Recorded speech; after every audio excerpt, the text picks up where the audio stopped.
We have a client, an adolescent client that's unresponsive. How old is that? 16? Oh my God. I'm so scared right now. A young girl, one of thousands sent to Utah's troubled teen industry for help, found dead one morning in her bed at Vive Adolescent Care here in St. George last July. I took her there in hopes that they could help her. I have her ashes. That's what they gave me back. Her cause and manner of death, undetermined. This is a perplexing case. Anytime you go out and there's a 16-year-old who's deceased, that's not normal. Prosecutors declined to charge the facility, which faced a $1,000 fine from the state. Records show staff failed to follow policies meant to ensure she was breathing throughout the night, and didn't realize she was dead for up to 10 hours. Your child's never supposed to go before you. I'm Fox 13 investigative reporter Taylor Stevens. I spoke with Arianna Duenez's parents about what went wrong that night and why they think there still needs to be accountability for what happened to their daughter. This is Ariana's room. Yeah, she's a big rainbow lover. Arianna Duenez's bedroom is as bright and colorful as the 16-year-old girl it belonged to. So we haven't really touched anything. We just, we left everything as. Her bed covered with stuffed animals, her shoes lined up in the closet, her clothes still on their hangers, and her gecko, Pixie, in his tank. Ariana's bright light shone through her art. She painted this, she would paint things and just be like, look, Mom. Ariana's mother, Maggie Montalongo, and her stepfather, Daniel Bissinger, remember her as fearless. A supportive friend, an adoring big sister who loved animals and had a vibrant personal style. Affirmations and quotes: I am confident, I am successful, I am powerful, I am strong, I am getting better and better every day. She was really trying. When she grew up, Ariana wanted to be an advocate for other children who also struggled with mental health. Montalongo says Ariana struggled in school when she was young and became disruptive in class as she got older.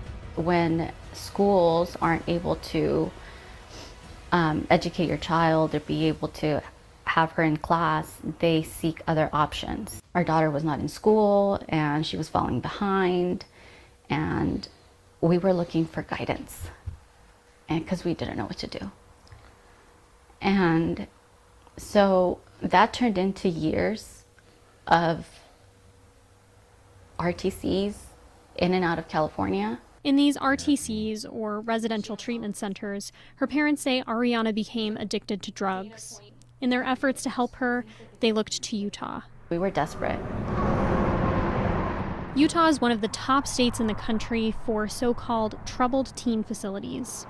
Allegations of mistreatment and abuse led the state recently to implement new oversight of the industry.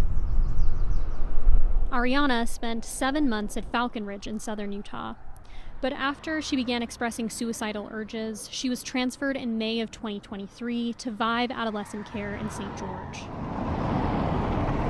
There, as Ariana continued to express cravings for illicit drugs, a nurse practitioner suggested trying Suboxone, an opioid addiction medication not often prescribed to youth. Instantly, I was like, no, I don't think that's a good idea. That's a class 3 medication. And from what I've heard, that's a medication that you give to somebody that is in the process of withdrawing. So I told him, Ariana's been sober for over 8 months.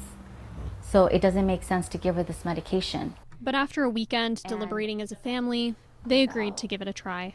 When they spoke to Ariana over the next few days, she said she was nauseous, which they'd seen with other new medications, so it didn't necessarily raise a red flag. But by Saturday, 4 days after starting the new medication, she still wasn't feeling well and couldn't keep food down. 3 minutes in to me talking to her, she said, Mom, I gotta go. I just don't feel good. I'm gonna go lay down.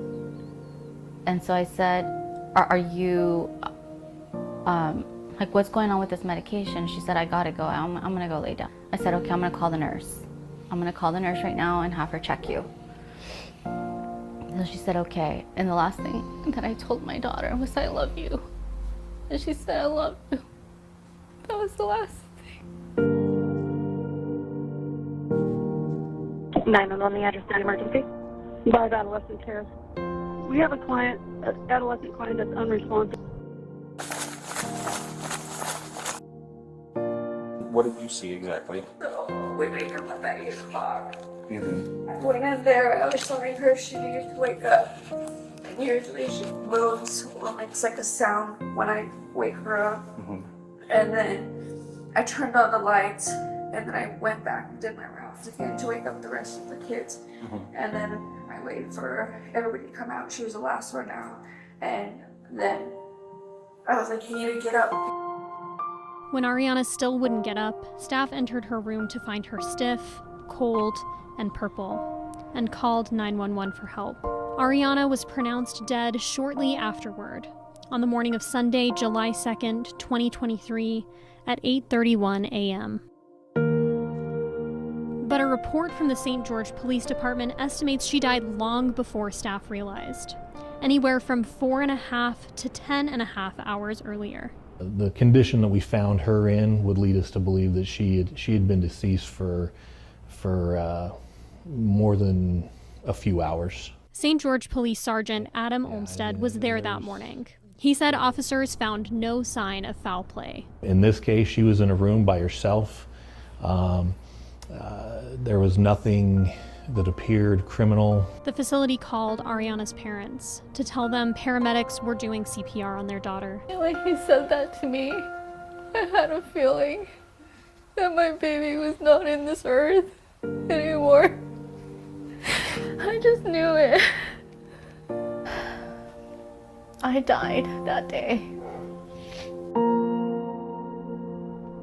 The Utah medical examiner conducted an autopsy and ruled Ariana's cause and manner of death as undetermined, saying that all the medications in her system had been prescribed and were administered at or below appropriate levels. But while the autopsy didn't raise red flags about her medication, Ariana's parents believed the drug Suboxone, which can cause vomiting, combined with the other medications she was taking in a way that contributed to her death. They're now working to obtain a second autopsy.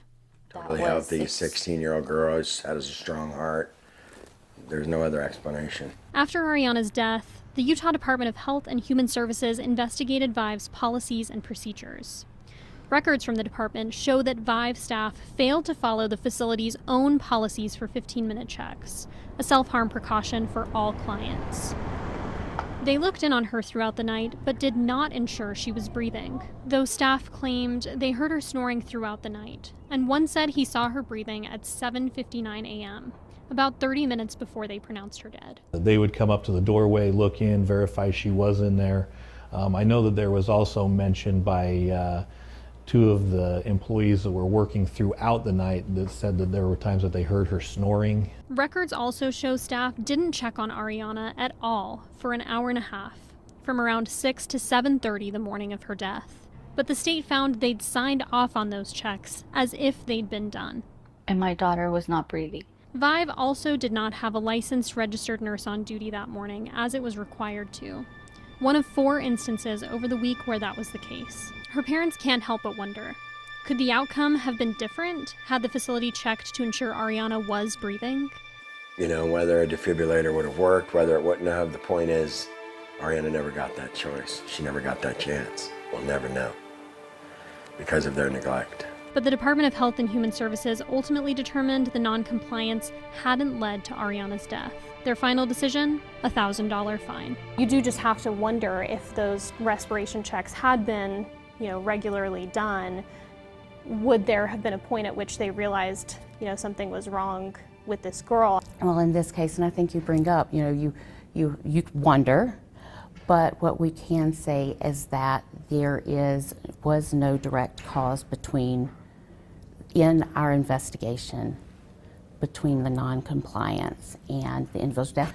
So the facility itself had all the correct policies and regulations in place, and as soon as they found that the staff had not followed policy, they let us know. They completely cooperated with the investigation. Shannon Toman Black is the director of the State Division of Licensing and Background Checks.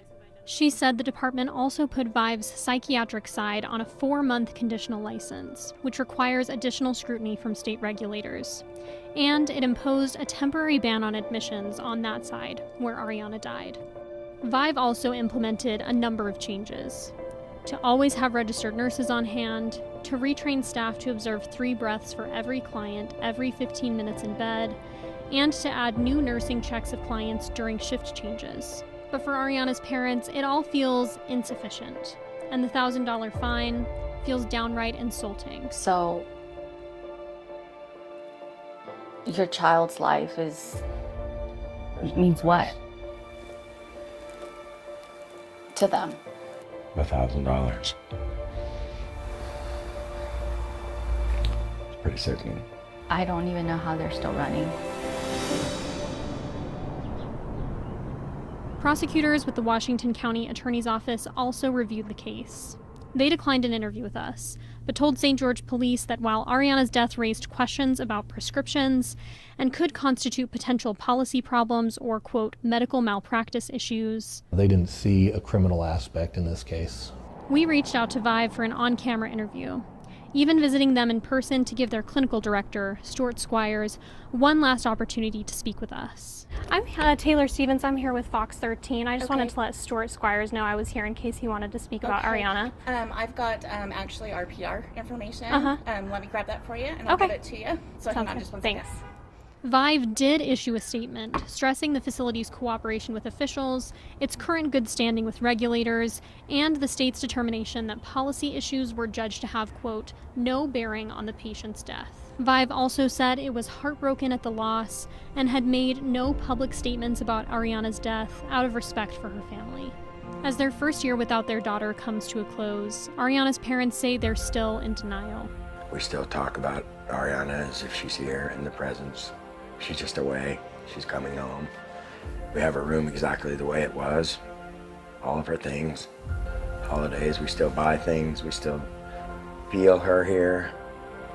You know, everywhere we go, everything we do reminds us of Ariana. And that's never going to change. They see her in the garden they created in her honor, and the mourning doves that appeared the day of her death. And they hear her in the sound of the wind chimes she loved. Today, Ariana is back in her bedroom, in a purple urn that surrounds her with her favorite color. Her parents can still smell her scent when they pray over her ashes each day.